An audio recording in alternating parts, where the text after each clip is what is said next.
کہ جس کو دیکھ کر اللہ یاد آ جائے، اللہ یاد آ جائے، تو اس میں شرط یہ ہے کہ ہر مرید اپنے پیر ہی کو ولی کہہ دے گا اور دوسرے کو ماننے کو تیار نہیں ہوگا وہ، اور ہر مسلک اور ہر جماعت والا اپنے بانی اور اپنے مبانی کو اور اپنے شیخ الحدیث کو اور اپنے مدرسے کے بانی اور محدث کو وہ ولی اللہ ہی کہے گا اس کو، کیونکہ اس کی غرض ہے اس کے ساتھ میں۔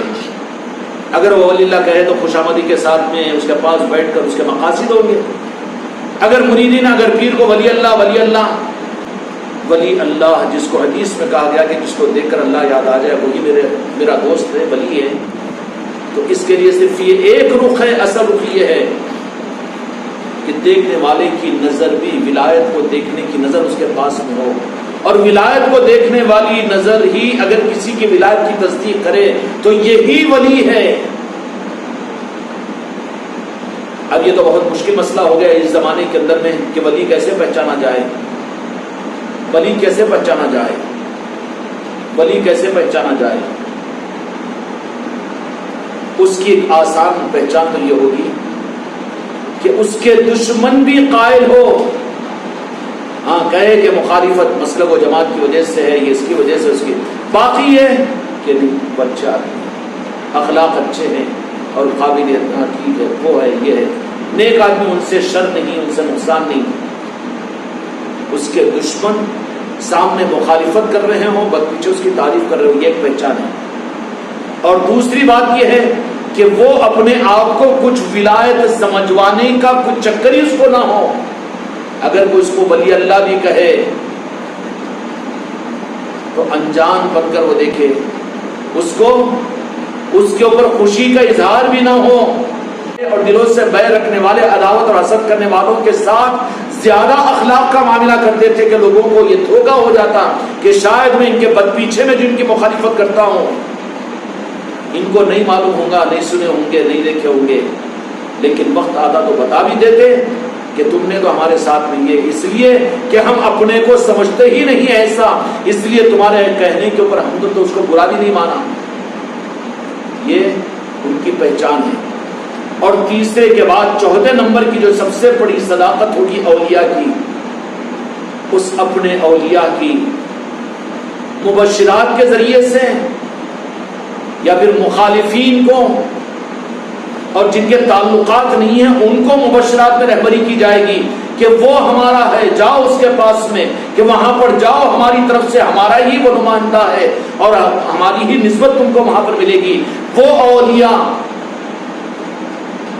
اس کی تصدیق کریں گے، کبھی غوث الاعظم تو کبھی غنی نواز، کبھی صابر پاک تو کبھی کوئی تو کبھی کوئی، اس کی تصدیق کریں گے کہ نہیں وہ تو ہمارا ہی، وہ تو ہمارا ہی ہے۔ انون آدمی، کوئی واقف نہیں، کچھ نہیں، لیکن اس کو مبشرات کے اندر میں بتا دیا جائے گا، ان کا چہرہ ان کے بارے میں کہہ دیا جائے گا کہ وہاں پر جائیے، تو ہم وہاں پر بھیج رہے ہیں، جا کر ان کو کہہ دینا۔ پھر ان کو کہہ دیا جاتا کہ ہم بھیج رہے ہیں، ان کو سنبھالو، ان کی ذمہ داری تمہارے اوپر ہے۔ اس طریقے سے پھر وہ جو ولی کو ولی بنانے والے ہیں، وہ لوگ جن کو بناتے ہیں ان کی پہچان ایسے انسانوں کو کرواتے ہیں، مکاروں کو نہیں کرواتے، بلکہ مکاروں کے سامنے تو پردوں کو ڈال دیتے ہیں۔ وہاں کی چیز موجود ہے تو ان کو فکر نہیں ہوتی اس معاملے میں، پھر وہ کوشش نہیں کرتے کہ جو گرد و غبار ذات پر ڈالی جا رہی ہے اس سے اپنے آپ کو بری ثابت کرے، نہ ایسا نہیں، ویسا نہیں، ویسا نہیں، ویسا نہیں، میں ویسا نہیں ہوں، میرا معاملہ ایسا نہیں ہے، انہیں پریشانی نہیں ہوتا، اس کو انہیں تو بہت مطمئن رہے گا کہ اور کہتے رہیے کوئی بات نہیں، مخالفت اور کرتے رہیے کوئی بات نہیں۔ ارے پھر تمہارے موافقین ان کے اوپر کوئی اثر، ان کو بھی پڑھنے دو، ان کو بھی ایک ساتھ میں مت رہنے دو، کوئی ٹینشن نہیں ہوتا۔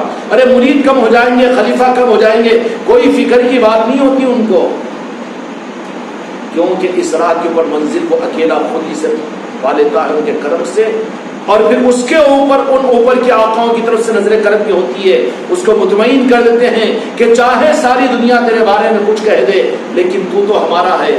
جب یہ سند ان کو مل جاتی ہے تو ان کی پہچان کیا ہوتی ہے؟ ان کی پہچان ان مخالفتوں سے، ان حسد و عداوتوں کی آگ سے اور ان برا کہنے والوں کی وجہ سے، تقریروں سے، فتووں سے، مقرروں کی تنقیدوں سے، اپنے اور بڑاؤں کے دھکا دینے سے اور ان کے گمراہ ان کو بدعتی کہہ دینے سے کوئی پرواہ نہیں ہوتی ان کو، اور ٹینشن کچھ نہیں ہوتا، وہ آنکھ مچولی کھیلنے والے نہیں ہوتے۔ بناوٹ کرنے والے نہیں ہوتے، بالکل اس رخ سے کٹے ہوئے ہوتے ہیں، اور ان کا وہ اطمینان قلب اور ان کا وہ استقامت وہ اس بات کا ثبوت ہوتا ہے کہ وہ اللہ تبارک و تعالیٰ نے ان کو اپنے چہیتوں کا نور نظر بنایا. یہ ان کی پہچان ہوتی ہے. 4 علامتیں ہوتی ہیں اولیاء کی پہچان کی. یہ اولیاء کے لیے ان کی پہچان ہے ولی کو پہچاننے کی، کہ جو مرید بن جاتا ہے پیر کا تو وہ صرف اپنے پیر کا نہیں بلکہ دنیا کے کروڑوں انسانوں کی نظروں میں آ جاتا ہے، ان سب کا نور نظر بن جاتا ہے، وہ ان سب کا نور نظر بن جاتا ہے اور ان اولیاء کا ناز پروردہ بن جاتا ہے. اور پھر وہ ناز کرتے ہیں دنیا کے اولیاء اس کے اوپر، واہ فلاں پیر کا فلاں مرید دیکھو کہ کس قابلیت کا بن گیا ہے. اس کے اوپر تذکرے ہوتے ہیں اوپر کے اولیاء کے پاس میں، اور ماشاءاللہ اس کے درجات میں اضافہ ہی اضافہ ہوتا چلا جاتا ہے.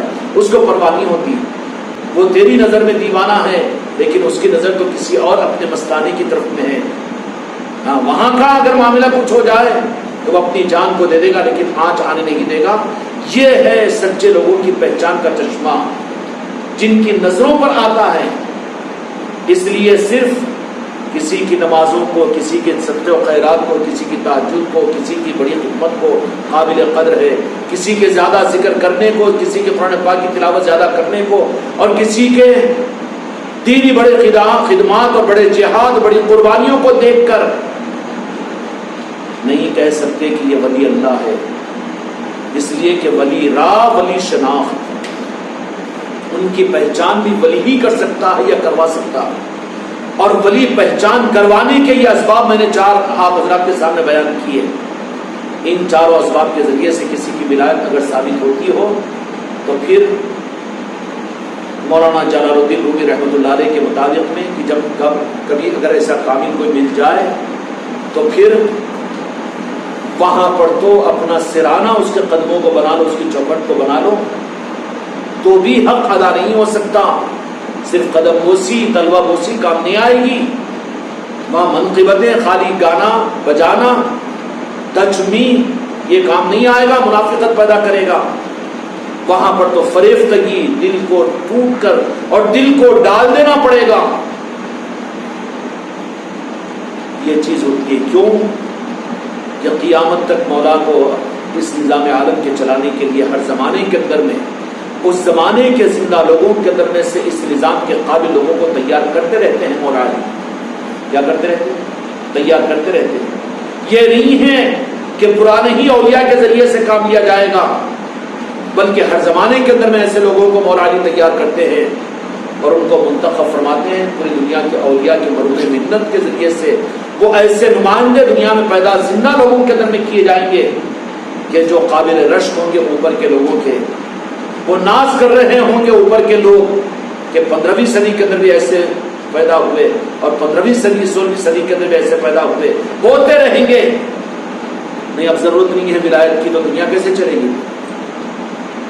یہ کہتا ہے کہ آج کل ایسے ولی کیسا پیدا ہوں گے؟ کیوں؟ مولوی پیدا ہو سکتا ہے، مفتی پیدا ہو سکتا ہے، حافظ پیدا ہو سکتا ہے، ولی بند ہو جائے گا پیدا ہو. کوئی ثبوت تو دے قرآن حدیث کے ذریعے سے کہ اتنی صدیوں تک ہی ولی پیدا ہوں گے، اس کے بعد میں ولی پیدا نہیں ہوں گے. اس کے بالمقابل میں حدیث پاک کا انکار ہو جائے گا. جبکہ میرے آقا نے فرمایا کہ میں 2 چیزیں تمہارے درمیان میں چھوڑ کر جا رہا ہوں، ایک قرآن پاک، دوسرے اہل بیت. تو پتہ یہ کہ پھر یوں فرمایا کہ حوض کوثر پر آ کر دونوں مجھ سے ملیں گے. تو یہ ولایت کا نظام قرآن پاک کے ساتھ میں قیامت تک چلتا رہے گا. اولیاء اس امت میں پیدا ہوتے رہیں گے. لیکن چوک یہ ہو جائے گی کہ ولی کو پہچاننے میں چوک ہو جائے گی. اس کے آنکھوں پر چشمہ صرف نماز ہے، اس کے آنکھوں پر چشمہ ولی کو پہچاننے کے لیے تقویٰ یا 2000 کی تسبیح گلے میں ڈال لینا یا 4 چھلے پہن لینا، بڑے بڑے بال باندھ کر یہ صافے بن لینا، اور پھر ظاہری طور پر دھوم دھام اور ان چیزوں کو ولایت کی پہچان، یا پھر جب دیکھو مسجد کے کونے میں بیٹھ کر رہنا، یا جب دیکھو لوگوں کو پھو پھو چھو چھو کرتے رہنا، اور جب دیکھو مسکراتے رہنا. یہ ولایت کے چشمے، یہ ولایت کا نظام، یہ پہچان کے کوئی عنوان ہی نہیں ہے اولیاء کے. اولیاء کے پہچان کا عنوان تو صرف یہ ولی کو ولی پہچانے گا. پھر ولی کو ولی پہچانے گا تو پھر کون ولی ہے، کیسے مانے؟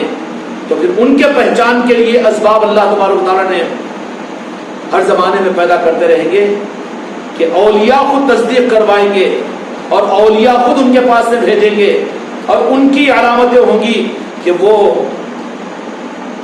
اپنے بارے میں اپنی ذات کو بھولے ہوئے ہوں گے، ان کو اپنی ذات کے بارے میں کوئی احساس نہیں ہوگا، اور صرف زبان کی اچھی تقریریں نہیں، اور صرف علم کی دہاریاں نہیں، اور اچھی نعتوں کی دھوم دھام نہیں، درود و سلام کی کثرت نہیں، بلکہ ان کا یہ معاملہ ہوگا کہ ان کو کڑوی بات بھی میٹھی بات بھی دو بھی ایک ہی لذت آئے گی اس میں۔ وہ اپنے دوستوں کے ساتھ میں محبت کریں گے، دشمنوں کے ساتھ میں دشمنی کریں گے، یہ بات نہیں، بلکہ دشمنوں کے ساتھ میں بھی دوستی ہوگی، دوستوں کے ساتھ میں تو دوستی ہوگی بغیر غرض کے۔ یہ اس زمانے کے ہر زمانے کے زندہ اولیاء کی پہچان ہوگی، اور جب ایسی نسبتیں مل جاتی ہے تو وہاں تصدیق ہوتی ہے کہ اولیاء کا نظام ہے، اور ولایت کا نظام جہاں پر ہوتا ہے وہاں پر ولایت کے ساتھ خدائی ہوتی ہے، خدا ہوتا ہے۔ کل کو شب برات ہے، قرآن مجید کے اندر اللہ تبارک و تعالیٰ نے فرمایا فیہا یفرق کل امر حکیم، کہ اللہ تبارک و تعالیٰ اپنے فیصلوں کو اس رات کے اندر میں صادر کر دیتا ہے، زمین پر نازل کر دیتا ہے سال بھر کے سارے معاملات کو۔ نظام کائنات کے چلنے میں جو کچھ نظام خدا کے ایک سال تک چلنے والے ہیں، خیر و شر کے، اچھے اور برائی کے، مرنے اور جینے کے، پیدا ہونے کے، بیماری کے، صحت کے، ایمان کے، کفر کے، ظلمت کے، کل کی رات میں اللہ تبارک و تعالیٰ فیصلے کر دے گا۔ فیصلے کر کے پھر کیا کرے گا؟ فیصلہ کرے گا تو کیا نظام ہوگا اس کا؟ فیہا یفرق کل امر حکیم، پھر اللہ تبارک و تعالیٰ ان کو حوالے کر دیتا ہے فرشتوں کے ذریعے سے، جو نظام عالم چلانے والے آل علی اور اولاد علی کے سپاہی ہوں گے، کہ خواجہ قادیان خواجہ معین الدین چشتی ہندوستان کے ان سارے لوگوں کے یہ فیصلے اگلے سال کے لیے ہے، اب ان فیصلوں کو نافذ کیجیے آپ۔ فیصلے کل کی رات میں خواجہ قادیان کے پاس پہنچ جاتے ہیں، پھر وہ فیصلے اولیاء کے دفتروں میں آ جاتے ہیں اور اولیاء کے پاس پہنچ جاتے ہیں۔ غوث الاعظم کو نظام عالم کے فیصلے دے دیے جاتے ہیں۔ یہ غوث الاعظم کے لیے مولا علی کی طرف سے یہ سارے کے سارے فیصلے کروا کر مولا علی کی سند کے ساتھ میں کہ غوث الاعظم پورے دنیا کے نظام کے چلانے کے لیے کہ بیت المقدس فتح ہوگا کہ نہیں ہوگا، فلسطین کا معاملہ حل ہوگا کہ نہیں ہوگا، بابری مسجد بازیابی ہوگی کہ نہیں ہوگی، اور تمہاری مسجدیں ٹوٹے گی کہ نہیں ٹوٹے گی، یہ سب کچھ کے فیصلے صرف دنیاوی معاملات میں۔ آج تو گانے صرف مولوی یہی گاتا ہے کہ روزی کی برکت کے لیے، اولاد کے لیے مانگو بابا، فیصلوں والی رات ہے، لیکن اپنے اعمال کو خدا کی نظر ڈلواؤ تو شرمساری ہونی چاہیے۔ تیرے اعمال اس قابل کہاں ہیں کہ ان اعمال کو اگر خدا کے سامنے کرے تو 3 مرتبہ تو منڈی کو ٹھوسے گا اللہ تعالیٰ۔ کل کے رات کی فیصلوں والی رات میں اپنے لیے اگر خیر چاہتے ہو میرے خانقاہ محمدی کے بچوں، تو صرف نامے پاک مصطفیٰ کے نسبت کو سامنے رکھو خدا کے، کہ اللہ ہم کچھ بھی ہو لیکن تیرے محبوب کے نام لیوا ہیں، تیرے محبوب کی نسبت والے ہیں، تیرے محبوبین کے نام لیوا ہے۔ مد خروج اپنے اعمال کو، اعمال پر خدا کی نظر آئے گی تو زمین میں دھسا دیے جاؤ گے۔ تو بندوں کو دھوکہ دے اپنی پاک بازی سے اور اپنی پیر پرستی سے، اپنے تقوی اور طہارت کی لوریاں دے کر بندوں کو مطمئن کر، لیکن رب مطمئن نہیں ہو سکتا رب کی بارگاہ میں۔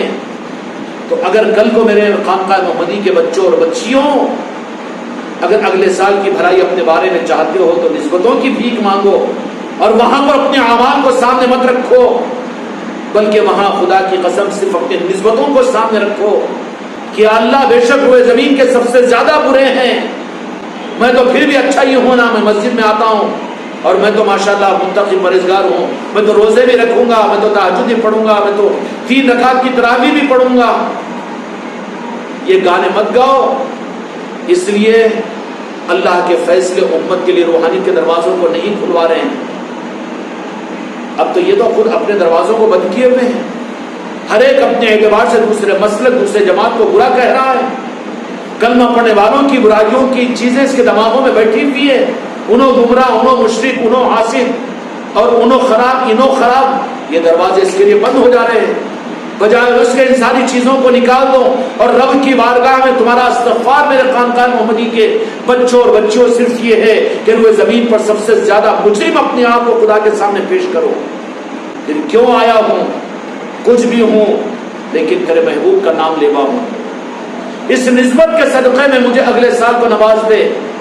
اللہ کی ذات سے امید ہے کہ اللہ اپنے محبوب کے صدقے اور نسبت کی وجہ سے اگلے سال کا مہینہ تمہیں اور اگلا سال تمہارے لیے اپنی پہچان اپنے محبوب کے نالے پاک کی محبت کا عطا کرے گا.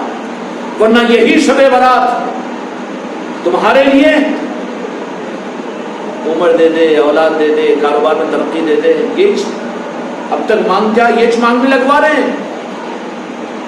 حق کی طرف میں امت کو لاؤ گے نہیں اور حق کا راستہ امت کو بتاؤ گے نہیں. یہ تو تمہارے ایک شب برات میں منگوانے کی ترغیب تم کیوں دیتے ہو؟ یہ تو یہ پڑھتا ہے 2 رکعت نفل نماز 2 منٹ کے اندر میں، مانگتا ہے 15 منٹ خدا کے سامنے، روزانہ کرتا ہے. یہ تو پھر کیا ہے امت کے مسئلے کا حل؟ امت کے مسئلے کا حل صرف یہ ہے کہ اقرار کرواؤ کہ روئے زمین کا انہیں وہ مسلک، وہ جماعت، وہ مولانا، یہ وہ انہیں نہیں. تو کتنا برا ہے. آج کی رات توبہ کی رات اس لیے شب برات کی تھی کہ اس دن روئے زمین کا سب سے بڑا مجرم مولا تیری بارگاہ میں آج حاضر ہوں. اپنی نخوت اور اپنے تکبر، اپنے حسد، اپنی منڈی کو نیچے جھکا رب کے سامنے کہ سب سے بڑا مجرم میں ہوں. یہ تیری استغفار ہوگی، تیرے دل کی استغفار. خدا کے سامنے اقرار کر کے روئے زمین کا سب سے بڑا مجرم تیری بارگاہ میں حاضر ہے. یا اللہ، مجرم ہے تو کیوں آیا؟ مجرم ہوں تیرا لیکن تیرے محبوب کا نام لیوا ہوں. اللہ کہے گا کہ اچھا، کل کی استغفار یہ ہے. پھر آگے مانگنا کیا ہے؟ یا رب میں تیرا بندہ ہوں، میری دنیا کو میں تیرے حوالے کرتا ہوں، لیکن تیری بارگاہ میں تیرے محبوب کی محبت کی بھیک اور خیرات مانگتا ہوں. نسبتوں کو میں مانگتا ہوں، پنجتن پاک کی محبت کو میں مانگتا ہوں. اب دیکھو نا کہ دعائیں کرنے والے کیسے کیسے دعائیں کریں گے. اب شاہد صاحب کے پاس کتوں کی دعاؤں کے فون آئیں گے کہ حال میں، جال میں، کھال میں، مال میں. کان بھری چھوڑتا ہوں، دوبارہ سنا تم. کدھر امت کو کدھر بھیج رہے ہو؟ اصل مدے پر لے کر آؤ. میرے آقا سے یہ امت کٹی ہوئی ہے، پنجتن پاک سے کٹی ہوئی ہے، اولیاء اللہ سے کٹی ہوئی ہے. رب ان پر رحم کرے گا، کوئی گنجائش نہیں ہے. ان کی دعائیں ان کو معاف کروائے گی، ان کی شب برات ان کو چھٹکارا دلائے گی. ماں باپ کے نافرمان کی کل کو مغفرت نہیں ہوگی. تو ماں باپ تو جسم کا وجود بنے، لیکن یہ امت کا ظلم یہ ہے کہ روحانی ماں باپ، یہ راجن شاہ ولی کے نافرمان ہیں، یہ تاج الاولیاء کے ناقدرے ہیں اور غریب نواز کے ناخلف ہیں. ان کی مغفرت کل کی رات میں ہوگی. وہ رخ دو امت کو، کیوں دھوکے میں ڈال رہے ہو امت کو؟ اصل توبہ کا رخ دو. تم اپنے بیوی بچوں کو، اپنے گھر کو، اپنے دوست احباب کو، ان کے توبہ کا رخ یہ ہے کہ سب سے پہلے اقرار کرواؤ کہ روئے زمین کا پاک باز نہیں. ہاں میں تو روزانہ خانقاہ کو جاتا ہوں، میں تو مرید بھی ہوں، چشتیہ رومال بھی میرے گلے میں ہے ماشاءاللہ، اتنی لمبے زلفیں بھی ہے، دیکھو اتنی انگوٹیاں بھی میں پہن لیا ہوں، میں ذکر بھی کراتا ہوں، میں بیان بھی کرتا ہوں، میں تقریر بھی کرتا ہوں. ارے ارے ارے کل کی رات میں بھی تو محروم ہوگا رب کی بارگاہ میں. کل توبہ اس انداز سے کہ روئے زمین کا سب سے بڑا مجرم، یا اللہ مجھ سے بڑا مجرم کوئی نہیں ہے تیری بارگاہ میں. اس لیے کہ بندے میرے تو مجرم کیوں ہیں؟ خدا پوچھتا ہے کل کی رات میں، بات کرتا ہے اللہ تبارک و تعالی. جبرائیل امین علیہ السلام کو بھیجا جاتا ہے کل کے غروب آفتاب کے بعد سے.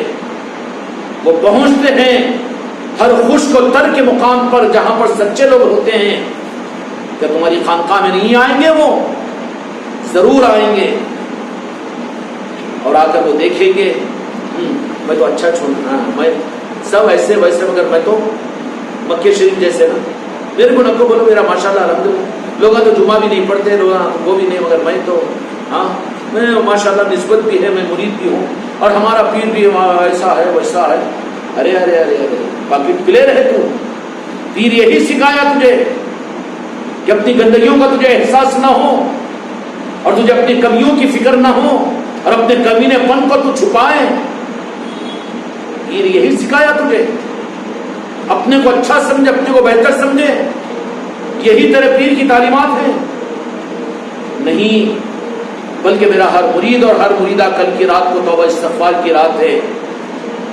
ہمارے علم میں وہ بات ہوگی کہ شب برات کہ بعض لوگوں کی کل کو مغفرت نہیں ہوتی، ان میں ماں باپ کا نافرمان، نعت و رشتوں کا توڑنے والا، یہ جسمانی نعت و رشتے، کوئی برہمن کی اولاد بن کر پیدا ہوا، اسلام قبول کیا تو پورا خاندان اس کا تو ٹوٹ گیا۔ کسی ماں باپ کے پیٹ میں پیدا ہوا، وہ ماں باپ چلے گئے، رشتہ ختم ہوا، یہ تو ہوگا نا۔ لیکن بالمقابل اس کے آج امت تو مجرم ہے، روحانی رشتوں کو توڑی ہوئی ہے، پنجتن پاک سے کٹی ہوئی ہے، اولیاء سے چھٹی ہوئی ہے، اور یہ اپنے پیر بھائیوں، اپنے سلسلے والوں سے دور ہے۔ ان کا تو خاندان، ان کا قبیلہ تو یہ ہے۔ اس لیے میں نصیحت کرتا ہوں کہ آپ لوگ کل کو معافی جہاں پر اپنے رشتہ داروں سے، اپنے دوست احباب سے، شوہر بیوی سے، بیوی شوہر سے، ماں بیٹے سے، بیٹا ماں سے، کل کو معافی جہاں پر مانگ لو شریعت کے عنوان پر۔ لیکن ہر پیر بھائی اپنے پیر بھائی سے بھی معافی مانگ لے، کیونکہ تمہارا اصل خاندان یہ ہے روحانیت کا۔ ان کی زیادتی قیامت کے میدان میں تمہارے لیے بڑے ہولناک بن کر ثابت ہوگی۔ خلیفہ بھائی کے ساتھ میں، پیر بھائی کے ساتھ میں، پیر بہن کے ساتھ میں، آپس کی رشتہ داری اور محبتوں میں اگر کوئی رکھنے پڑے ہوں، بات کچھ ایسی بن گئی ہو، اس کو رفع دفع کر لیتا کہ کوئی رکاوٹ تمہارے لیے باقی نہ رہے۔ کیوں کہ جسمانی رشتوں سے زیادہ اہمیت اللہ اس کے رسول کی بارگاہ میں کل کی رات شب برات کے اندر میں تمہاری روحانی رشتوں کے بارے میں دیکھا جائے گا کہ جسمانی رشتوں کی تو یہ رعایت کر رہا ہے، لیکن روحانی رشتوں کی جو کہ جسمانی رشتوں سے زیادہ اصل ہوا ملے۔ بھائی بہن تم کو ملے خاندان سے، پھوپھی اور خالہ اور ماموزاد، بہنیں اور بھائیوں تم کو ملی ہے خاندان سے، لیکن میرے بچوں پیر ملا، روحانی نسبتیں ملی، پیر بھائی ملے تو تم کو نہیں ملے، بلکہ غوث و خواجہ نے تم کو دیے ہیں۔ جو تم کو ملے ہیں وہ زیادہ اہم ہے، یا جو غوث و خواجہ کی طرف سے تم کو دیے گئے ہیں وہ زیادہ اہم ہے؟ اس کا تو کوئی تذکرہ ہی نہیں ہے۔ کیوں کہ نظروں پر پٹیاں لگی ہوئی ہے، حق نظروں سے اوجھل ہو چکا ہے۔ اولیاء کے آستانوں پر کل جانے کی ترتیب کیوں علماء اولیاء اکرام کے پاس میں کل کی رات میں دیکھیے، اولیاء کے آستانوں پر جب میں غفیر جائے گا، یہ وہ توبہ کروانے کے لیے بھیجتے ہیں کہ سلسلے کے اعتبار سے جو ہم سے زیادتیاں کسی پر ہوئی ہوگی، خلیفہ ہے خلیفہ کو، پیر بھائی ہے پیر بھائی کو، پیر بہن ہے پیر بہن کو ہو جاتی ہے کچھ نوک جھوک، تو اصل بابا کے پاس پہنچ جاتے ہیں کہ معاف کروا دیجیے، زیادتیاں ہو گئی ہے۔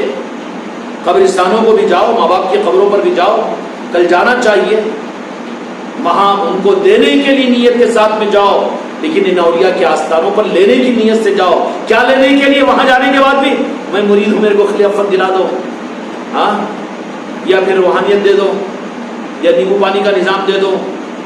نہیں نہیں نہیں، کس لیے جاؤ؟ وہاں جاؤ ان اولیاء کے پاس میں کہ نسبتوں کی حقیقت کو ادا کر دیجیے۔ کچھ زیادتی ان نظاموں میں چلتے ہوئے ہم سے جانے اور انجانے کے اندر بھی کچھ ہو گئی، کچھ رس گئے، کچھ منہ پھلا لیے، کچھ ہو گیا، ارے کیوں ہمارے بیوی بچوں کو اتنا زیادہ بول دیے، اور کیوں ہمارے دوستوں کو جھڑک دیے، اور کیوں ہمارے خاندان والوں کو برا بول دیے۔ ایسے کچھ انجش آ جاتی ہے نا، کچرا آ جاتا ہے نا، ان اولیاء کی چوکھٹوں پر جا کر اس کا کلیریفیکیشن کروا لو کہ وہ پھر یہ کہہ دیں گے، وہ ہمارے پاس میں آ گیا معافی مانگنے کے لیے، اے پیر تو بڑا اجھڑ ہے، لیکن ہم کہتے ہیں کہ تو معاف کر دے۔ جب وہ تیار ہو جائیں گے تو پیر کو تو معاف کرنا ہی پڑے گا۔ کل کی رات توبہ کی، روحانی نسبتوں کی توبہ کی رات ہے۔ امت کو جسمانی رشتے سمجھانے کی ضرورت نہیں، جسمانی رشتے تو زبردستی کے جن سے مال کے نام نسبتیں ہو تو یہ تو خود جوڑ لیتی ہے، اور دنیا کے لکھپتی کروڑپتی کو اپنا رشتہ دار رشتے جوڑ لیتی ہے۔ امت کو دنیا کے رشتے زیادہ سمجھانے کی ضرورت نہیں ہے، بلکہ اصل کل کی رات اپنے روحانی نسبتوں کو صاف اور مضبوط کرنے کی رات ہے، اور اس کے لیے توبہ برات کی رات ہے نا، شب برات ہے کل ہی سے نا، او جی 14 شعبان ہے کل 14 شعبان ہے،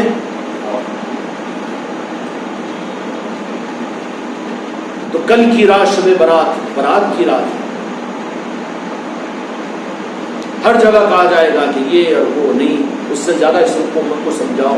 یہ خدا کے مجرم بن کر، میرے آقا کی عظمتوں کے مخالف بن کر، پنجتن پاک کی امت کاٹ کر، ارے کیا دودھ کے اور جسم کے رشتوں کو جوڑنے کی بات کہتے ہو، جبکہ خبیث کا رشتہ، روحانی رشتہ ہی ختم ہوئے اور اسی کو کٹا ہوا ہے، پنجتن پاک سے کٹا ہوا، اولیاء سے کٹا ہوا۔ اس سے زیادہ ہولناک عنوان کوئی امت کے لیے ہو سکتا ہے کہ ان رشتوں کو مضبوط کریں؟ کیوں؟ اہل نسبت تو روحانی اولاد ہوتی ہے، اولیاء کرام کی ہوتی ہے کہ نہیں؟ وہی رشتے ختم ہیں، تو یہ رشتوں کو لے کر کیا کرے گا؟ یہ کیا لیپا تھوپی کرے گا؟ یہ رشتے کام آئیں گے اس کو؟ قیامت کے میدان میں جو رشتے کام آئیں گے وہ وہی رشتے کام آئیں گے۔ اس لیے کل کی رات توبہ استغفار کی رات، توبہ صرف اس صورت میں ہوگی کہ اپنا اقرار کرو کہ روئے زمین پر سب سے بڑا مجرم میں ہوں، میں پاک باز ہوں، تو خدا دھکا مار دے گا اور کہے گا کہ فرعون سے بڑا گناہ گار ہے تو۔ اس لیے میرے بچوں، کل کی توبہ اللہ کی بارگاہ میں اپنے آپ کو سب سے بڑا مجرم، اللہ کہے کہ مجرم ہے تو پھر کیوں آیا ہے میرے پاس میں؟ مجرم ہوں اے اللہ، تیرا بندہ ہوں، لیکن تیرے محبوب کی نسبت میرے ساتھ ہے، میں محمد رسول اللہ پڑھنے والا ہوں، میں پنجتن پاک سے محبت کرنے والا ہوں، میں غوث و خواجہ کا نام لینے والا ہوں۔ آخر میں کہہ دینا ہے تو بھول کر کہہ دو کہ اپنی پیر کی نسبت کے ساتھ میری اپنی خانقاہ سے بھی جڑا ہوا ہوں۔ کہنا ہے تو کہہ لو، نہیں کہنا تو کوئی بات نہیں، نہ کہنا ہو تو کوئی مجھے ناراضگی کی بات نہیں ہے، تمہارے اوپر ڈیپینڈ کر کے یہ نظام کو نہیں، اپنی ذات کو تمہاری بنیادوں پر نہیں چلا رہا ہوں۔ خیر، کل کی رات کو ضائع مت کرو، یہ کروا لو، پھر اولیاء کے آستانوں پر حاضری ہے، پھر رشتہ داریوں کو بھی دوسرے نمبر پر دیکھ لینا کہ کسی سے کچھ زیادتیاں وغیرہ ہوتی ہے تو معافی مانگ لو۔ کیوں؟ من تواضع للہ رفع اللہ، جو تواضع اختیار کرتا ہے اللہ تعالیٰ اس کو رفعت عطا کرتے ہیں، اور جو انانیت اور تکبر کا برقع پہن لیتا ہے خدا اس کو 10 پردوں میں رکھ کر بھی ذلیل کرتا ہے، لوگوں کے دلوں کے اندر میں اس کی نفرت پیدا کر دیتا ہے۔ سامنے تو خوشامدی کریں گے، برا نہیں کہیں گے، لیکن پد پیچھے جا کر اس کے دلوں سے انگارے نکلیں گے، اس کی زبان سے انگارے نکلیں گے۔ اس لیے تواضع اختیار کرو، اور تواضع اختیار کرنے کا مطلب کیا ہے کہ پیر کے سامنے کھانے جھکا دو یا قدموں کیے نہیں ہے۔ تواضع کوئی خاص عمل کا نام نہیں ہے، بلکہ تواضع قلب کی تواضع، کہ ہر ایک سے اپنے آپ کو زیادہ مجرم سمجھے۔ اب جو رشتوں کو توڑنے والا کل کی رات میں مغفرت نہیں ہوگی، ان ناتو رشتوں کے بارے میں سوچ رہے ہو، کتنا بھی سنبھالو تو قائم رہیں گے کہ کسی کے؟ اس کا مطلب یہ نہیں کہ توڑو، نہیں، بالکل نہیں، لیکن اس کا مطلب ان ناتو رشتوں سے زیادہ سوچو کہ جو روحانی ناطے اور رشتے تھے، راجن شاہ ولی سے عادل آباد کے ہر مسلمان کا جو ناطا اور رشتہ تھا کہ ان کی روحانی اولاد ہے یہ، وہی رشتہ ختم، تو ماں باپ کو سر پہ بٹھا لے کے کیا کرے گا تو؟ بھائی بہنوں کے رشتے اور راتوں کو جوڑ کر کیا کرے گا؟ وہ بھی کر رہا ہو تو اس سے زیادہ ان ناطوں رشتوں کو جوڑنے کی فکر کر کہ تیرا ایک ہی وقت میں ناطا اور رشتہ راجن شاہ ولی سے بھی ہو تو تاج الاولیاء سے بھی ہو، صادق پاک سے بھی ہو، غریب نواز سے بھی ہو، غوث الاعظم سے بھی ہو، پنجتن پاک سے بھی ہو۔ یہ ناطے و رشتے اصل ناطے و رشتے ہیں جو دنیا ہی میں نہیں بلکہ قبر میں اور یہ آخرت میں بھی کام آئیں گے۔ اپنے دل سے ان کی عداوت کو نکال دے، یہ ہے اصل میں ناطے رشتوں کو نبھانا، کہ دل میں کوئی میلہ باقی نہ رہے، پلان نہ بناتا رہے، پروگرام نہ بناتا رہے، دل سے نکال دو، دل کے اندر میں کوئی بات بھول جائے وہ دل سے اور دماغ سے نکال دو کہ اس نے بھی مجھے کبھی تکلیف پہنچایا تھا، اور اس نے بھی مجھے کبھی برا کہا تھا، اور کبھی اس نے بھی میری مخالفت کی تھی، اور کبھی مجھے اس نے بھی دکھ پہنچایا تھا۔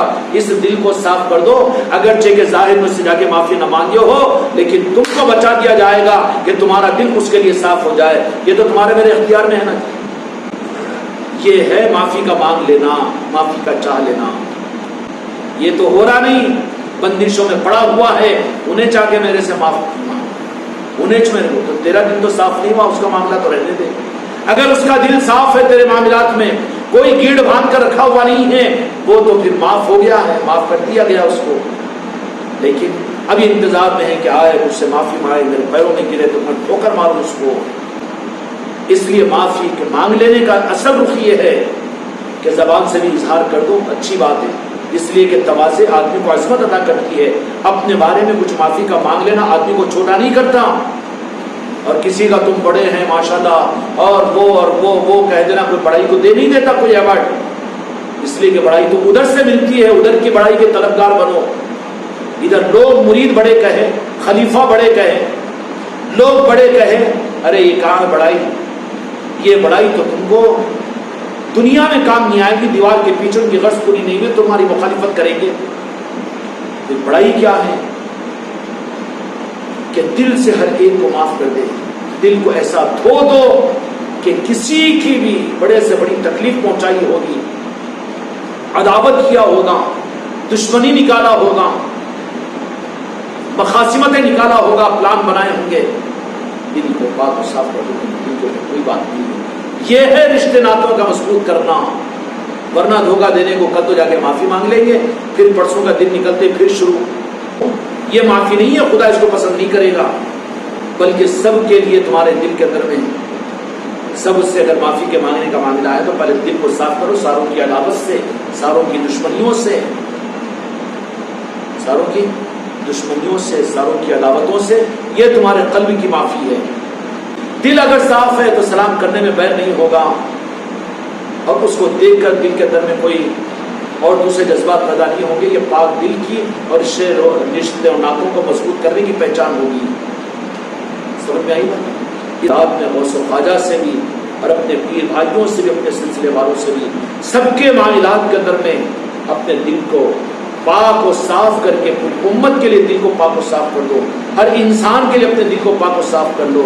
ایسا پاک دل وہ اس قابل ہوا کہ اللہ تبارک و تعالیٰ تمہارے دل کو پھر نورانیت عطا کرے گا. پرسوں کی صبح نکلنے پر کریں گے نا انشاءاللہ. اللہ تعالیٰ ہم کے ساتھ